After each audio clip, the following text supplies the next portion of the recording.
મંચસ્થ મહાનુભાવો, ગુરુજનશ્રીઓ તથા શ્રોતાગણ, આજનો મારો વિષય છે વર્તમાન સમયમાં મૂલ્ય શિક્ષણની અનિવાર્યતા. તેના વિશે હું જે કંઈ વક્તવ્ય આપું તે આપ સૌ સાંભળો એવી મારી નમ્ર વિનંતી. આજનો વિદ્યાર્થી ટેકનોલોજી અને તેમાંય નેનો ટેકનોલોજીના યુગમાં અભ્યાસ કરી રહ્યો છે ત્યારે તે શાળામાં અને શાળા બહાર પોતાના અસ્તિત્વની શૂન્યતા અનુભવી રહ્યો છે.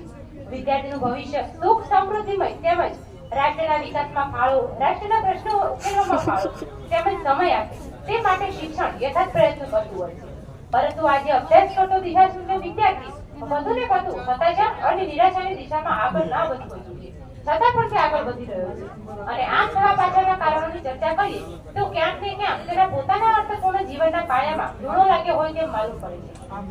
ખરેખર તો વિદ્યાર્થીએ શિક્ષણ દ્વારા વર્તમાન જીવનમાંથી પ્રેરણા લઈને ભવિષ્યનું સમ્યક દર્શન કરે તેવી શક્તિ તેનામાં આવવી જોઈએ.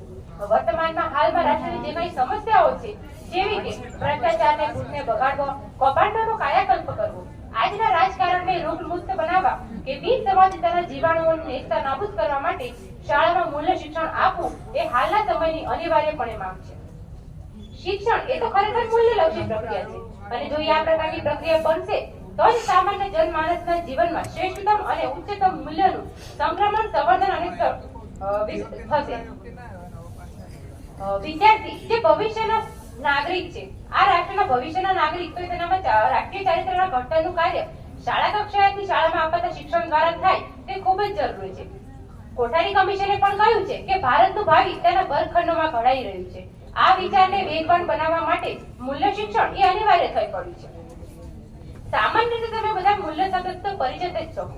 આપણે મોટા ભાગે મૂલ્ય શબ્દની કિંમતના સંદર્ભમાં વધારે જાણતા હોઈએ છીએ, પરંતુ તેની સાથે સાથે મૂલ્ય શબ્દને જોઈએ તો કદર કરવી, કોઈ પણ વસ્તુ પસંદગીમાં કે શ્રેષ્ઠ છે તે નિર્ણય કરવો અથવા તો પાત્રતા મૂલવી.